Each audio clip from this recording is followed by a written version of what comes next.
제2 N번방입니다. 조주빈보다 더 악랄한 L입니다. 미성년자의 청탁추물을 제작하고 유포한 N번방 사건의 주범이었던 박사 조주민과 각각 문여궁은 법정에서 각각 징역 42년, 34년 확정받았습니다.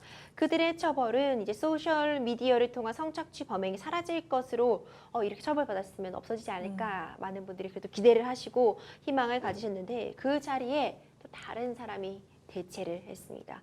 여전히 같은 범죄를 그런데 수법은 더 악랄했다고 해요. L, 그는 누군가죠? 정말 저도 제2의 N번방이라고 계속 기사가 나와서 아니 어떻게 이렇게 40년형이면 굉장히 중형이잖아요. 그럼요.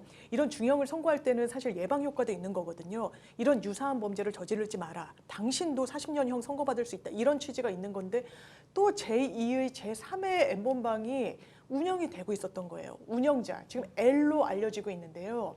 뭐 엄청났다라고 합니다. 네.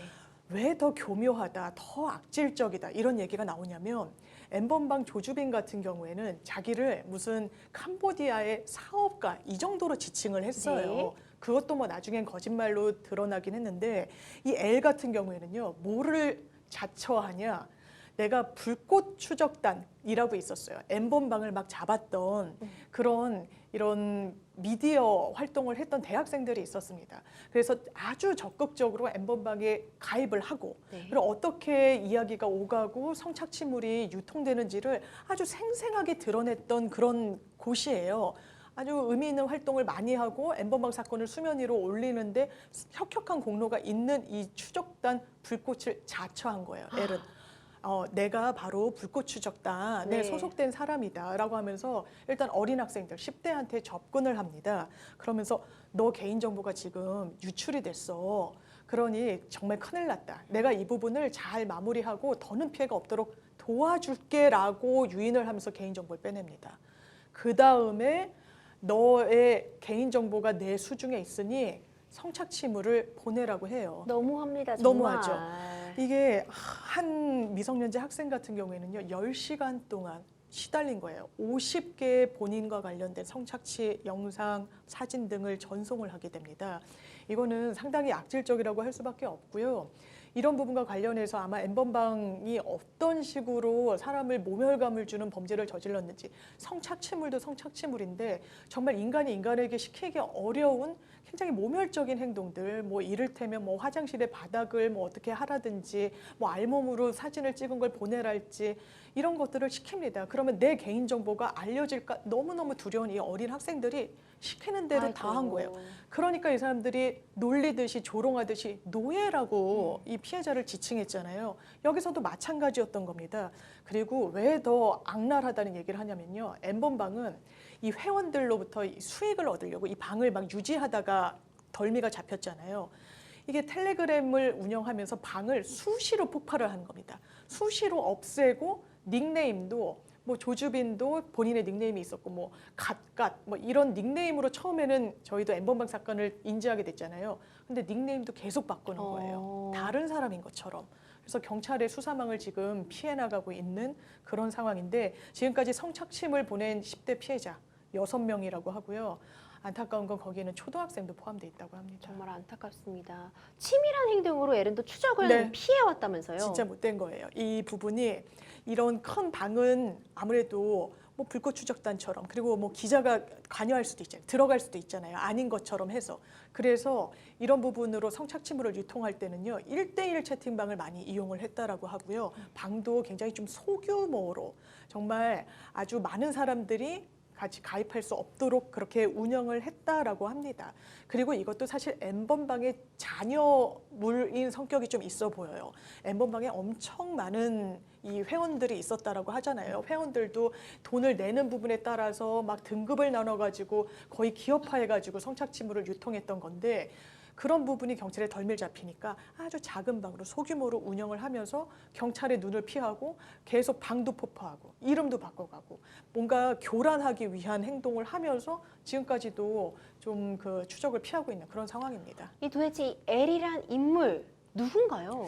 L은요. 아마 이런 수사기관들 그리고 경찰 출신들 그리고 프로파일러들이 추정하기로는 굉장히 어린 학생이 아닐까라고 본다고 합니다. 그런가요? 왜냐하면 쓰는 용어 같은 게 정말 어린 그 계층만 쓰는 또 은어 비슷한 것들이 있잖아요. 그런 걸로 추정을 한 건데요.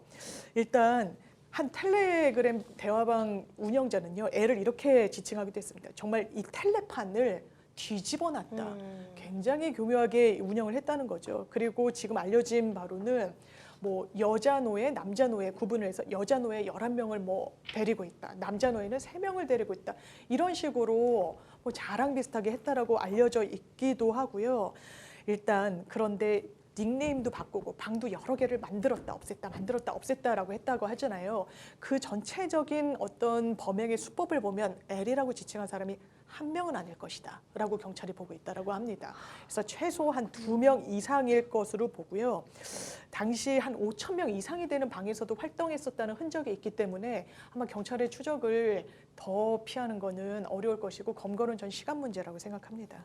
이 디지털 성범죄 영상 유통 막기 위해 일명 N번방 방지법이 시행이 됐습니다. 그런데 또 텔레그램, 이 가장 문제된 이 텔레그램은 법 적용 대상 아니다 이런 얘기 나오는데 맞나요?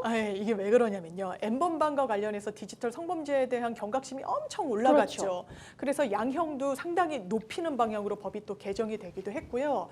특히 이런 뭐 여러 가지 텔레그램 등 SNS 방과 관련해 가지고 뭔가 범죄를 사전에 차단할 수 있는 많은 방법들이 또 도입이 되기도 했습니다. 그래서 성착취물 같은 경우에 올라가면은 그것을 이런 정보통신망 사업자가 먼저 삭제하기도 하도록 하는 선제적인 부분이 있는데 문제는 뭐냐?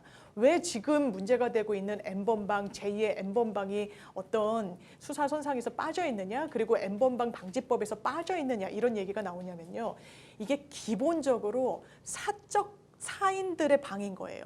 그러니까 동창회 방인지 이게 N번방 방인지 성착취물을 유포하기 위한 방인지 어떤 취미 활동을 공유하기 위한 방인지 사실 그 외형만 봐서는 알 수가 없는 겁니다. 그렇죠. 그렇다면 뭔가 혐의가 있으니까 들여다봐야 되겠다라고 해가지고 사적 모임을 위해서 만든 방들을 하나하나 규율하고 통제하는 게 맞느냐라는 또 이런 반대 목소리가 나오는 있겠죠. 거예요. 네. 그래서 실제로 이런 텔레그램 방 아니면 뭐 여러 가지 SNS 통한 방에서 성착취물이 유통되더라도 수사기관이 알 방법은 뭐 잠입 수사를 하든지. 근데 그게 쉽지가 않죠. 그 방에 초대되는 것 자체가 좀 어려울 수 있으니까요. 아니면 그 내부자가 신고를 해야지만 수사선상에 오르는 겁니다. 그런데 그렇게까지 하기는 좀 어려운 부분이 있다 보니까 N번방 방지법이 정작 N번방은 규율하지 못한다 이런 비판이 나오고 있는 겁니다. 그렇군요. 이 미성년자 대상으로요 디지털 성범죄가 계속해서 이어져 오면서요 온라인 수색 도입해야 된다 이런 목소리 나오고 있는데 이 온라인 수색이 네. 뭔가요, 변호사님? 이게 온라인 수색은 저희가 보통 수색이라고 하면 압수수색 같은 그렇죠. 거 많이 생각하잖아요. 압수수색은 딱 어느 집에 가서 이 딱 범죄 혐의와 필요한 부분과 관련한 증거들을 가져오는 거라고 생각하시면 되는데 이게 온라인상에서 벌어진다라고 보시면 돼요. 어떤 의미냐? 온라인 수사라는 건요. 일단 피해자의 핸드폰을 뭐 압수수색 등으로 수사기관이 확보를 한 다음에 거기에 감시 프로그램을 까는 겁니다. 그런데 이 핸드폰은 아마 이런 N번방이나 이런 곳에 막 들락날락했던 흔적이 남아있는 핸드폰일 거잖아요. 그러니까 프로그램을 딱 심어서 그 부분과 관련해서 얘네들이 어떤 활동을 하는지, 추가로 어떤 범행을 모의하고 실제로 범행을 저지르는지를 쭉 들여다볼 수 있도록 프로그램 감시망을 아예 깔아버리는 겁니다. 그런데 이 부분과 관련해서는 아직까지는 이게 입법화되거나 허용되어 있지는 않고요. 학계에서 논의하는 수준이기는 해요. 그런데 수사기관으로서는 좀 더 적극적으로 그리고 선제적으로 범행을 막고 그리고 수면 위로 올리기 위해서는 이런 적극적인 수사기법도 필요한 거 아니냐라는 목소리가 나오고 있고요. 사실 N번방 사건 때문에 이게 정말 아름아름 뭔가 이런 점조직처럼 운영되다 보니까 수사기관이 들여다보기 어려운 측면이 있었거든요. 그래서 그 당시에 허용됐던 게 위장 수사였어요. 신분 위장 수사. 경찰이 그 전까지만 해도요. N번방 전까지만 해도 제가 사실 중학교 2학년 여학생인데 뭐 잘 곳이 필요해요. 수사기관이 그렇게 가장해서 올리는 것은 좀 법적으로 허용되진 않았습니다. 그렇게 할 수는 있었을지 모르지만 아예 그런데 전제를 깔아준 거예요. 신분 위장형 수사는 가능하다라고 법적 근간을 만들었는데 이때도 뭐 모조리 다 가능한 건 아니고요.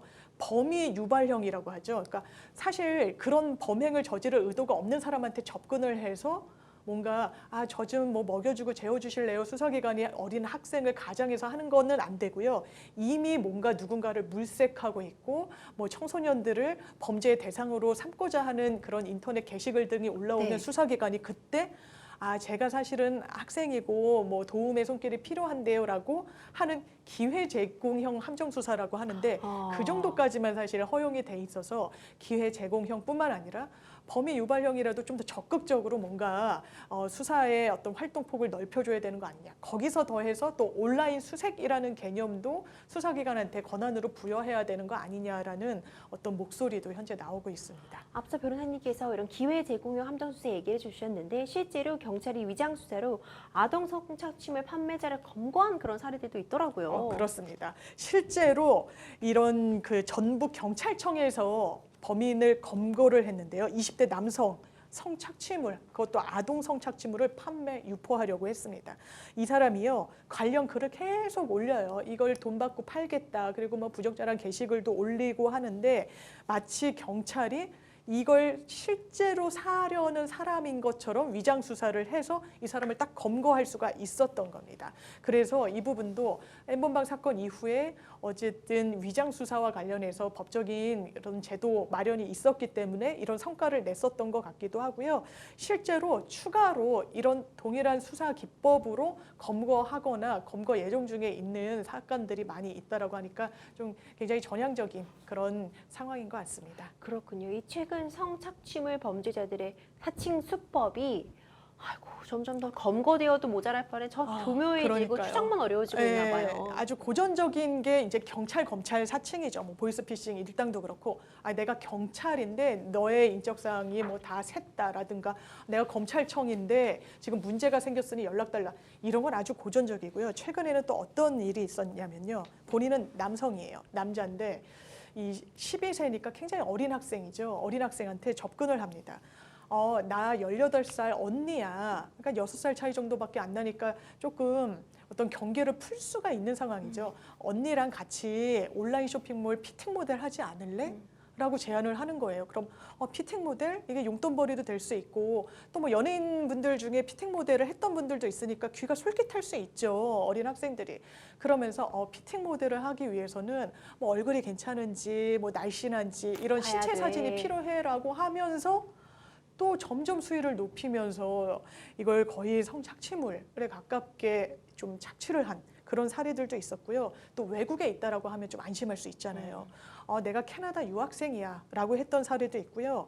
심지어는 본인이 이제 여성인 걸 하려고 여성 비율이 높은 과들, 뭐 유아교육과 이런 과도 있고 간호학과 있잖아요.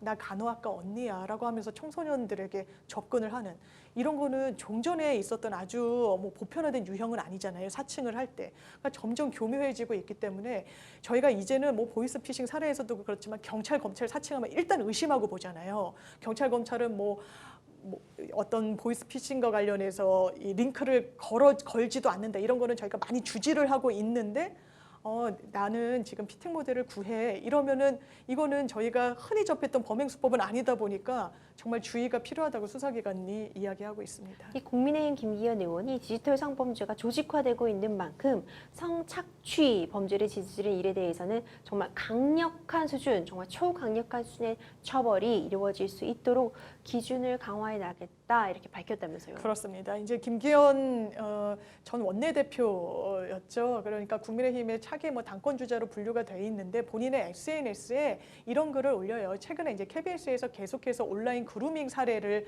보도를 한 적이 있었는데 그 보도를 언급을 하면서 이게 과거에 있었던 어떤 성범죄와는 유형이 상당히 달라지고 있으니까 이걸 입법적으로 강하게 처벌할 뿐만 아니라 뭔가 대책이 마련하다. 그러면서 본인이 아마 자제분 3명이 다 딸인가 봐요.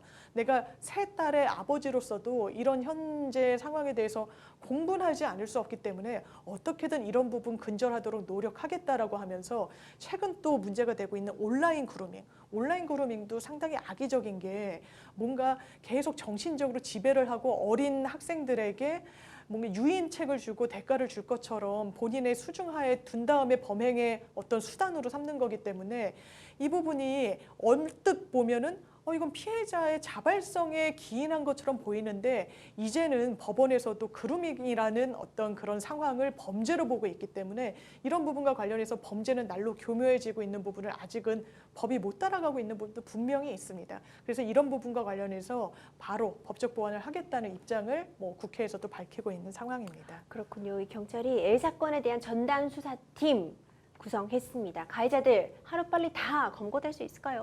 빨리 검거됐으면 좋겠어요. 저는 이런 온라인상에서 본인들이 머리를 쓰고 방을 폭파한다고 해서 흔적이 안 남는 게 아닙니다. 그렇죠. 지금 일단 경찰에서는요, 전담 수사팀을 꾸렸고요. 전담 수사팀이라는 건 굉장히 많은 경찰 인력이 이 사건에만 집중한다는 거예요. 그만큼 사회적 공분을 많이 넣고 발본 세건하겠다는 의지가 반영된 거고, 최근에는 수사팀 인력도 보강을 했다라고 합니다. 그렇다면 이런 온라인상에서 범죄는 특히나 많은 흔적을 남기기도 하고요.